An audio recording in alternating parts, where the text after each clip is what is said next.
Storage ಇದೆ ಇವತ್ತು. ಇನ್ನ 241 TMC ನೀರು ಸುಮ್ಮನೆ ಬೇಕಾಬಿಟ್ಟಿ ನೀರು ಬಿಟ್ಬಿಟ್ರು, ನದಿಗೆ ನೀರು ಬಿಟ್ಬಿಟ್ರು.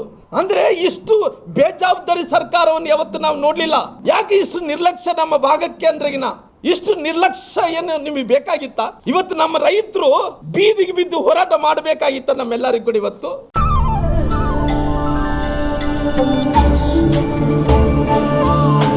ಮೈಸೂರು ಸ್ಯಾಂಡಲ್ ಸಾಬೂನು ಪ್ರಕೃತಿಯಷ್ಟೇ ತಾಜಾ ಮತ್ತು ಪರಿಶುದ್ಧ.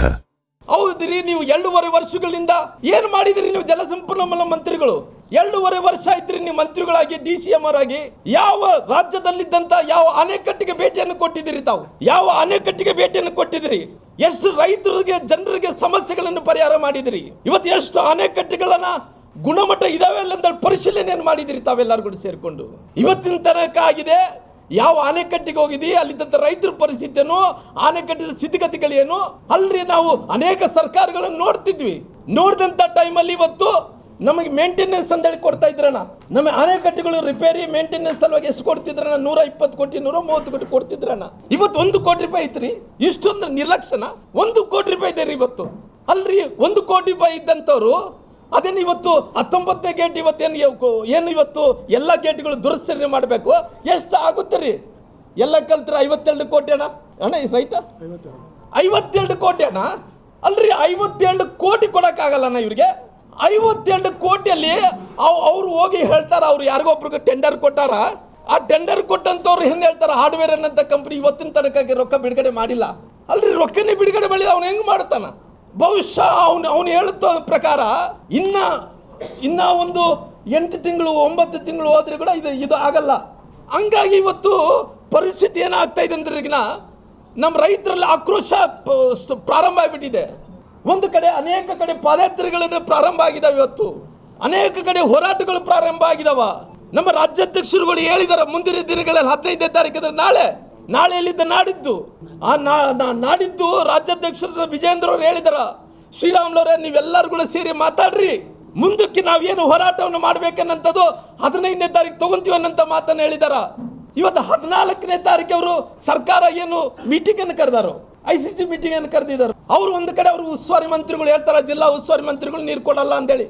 ಒಂದು ಕಡೆ ಹೇಳ್ತಾರ ಅವರು, ಇಲ್ಲ ಬೇಸಿಗೆಗೆ ನಾವು ನೀರು ಕೊಡಕ್ಕಾಗಲ್ಲ ಅಂತೇಳಿ ಹೇಳ್ತಾ ಇದ್ದಾರೆ ಸ್ಪಷ್ಟನೆ. ಅದಕ್ಕೋಸ್ಕರವಾಗಿ ಇವತ್ತು ನಾವು ತೀವ್ರವಾಗಿ ಇದ್ರ ಖಂಡಿಸ್ತಾ ಇದ್ದೀವಿ. ಎಂಥ ಪರಿಸ್ಥಿತಿನಾಗಲಿ 2ನೇ ಬೆಳೆಗೆ ನೀರು ಕೊಡಲೇಬೇಕು. ಅದರಲ್ಲಿ ರಾಜಿಯಾಗಂತ ಪ್ರಶ್ನೆನೇ ಇಲ್ಲ. ಏನು ನೀವು ಹೋರಾಟ ಮಾಡಿಲ್ಲನ?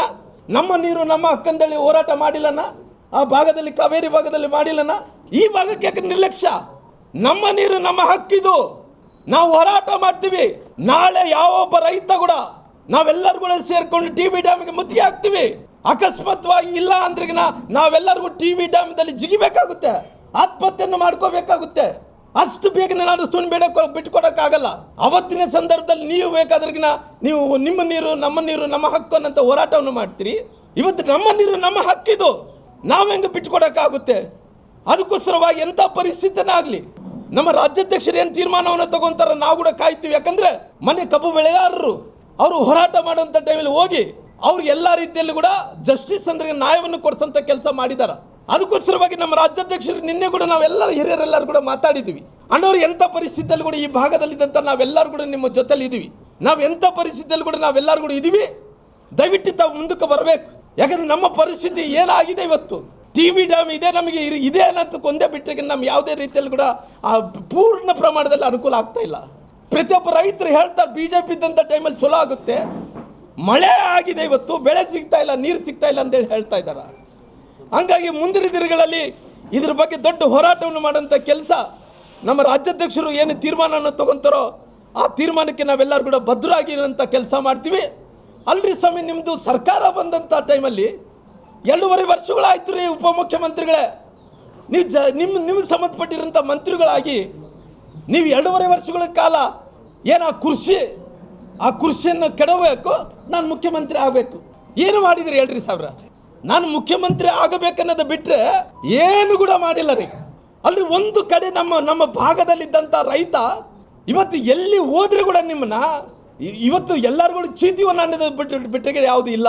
ಅದಕ್ಕೋಸ್ಕರವಾಗಿ ಎಂಥ ಪರಿಸ್ಥಿತಿಯಲ್ಲಿ ಕೂಡ ಭಾರತೀಯ ಜನತಾ ಪಾರ್ಟಿ ಇದ್ರ ಬಗ್ಗೆ ತೀವ್ರವಾಗಿ ಇವತ್ತು ರೈತರ ಜೊತೆಲಿ ಭಾರತೀಯ ಜನತಾ ಪಾರ್ಟಿ ಇದ್ದೇ ಇರುತ್ತೆ.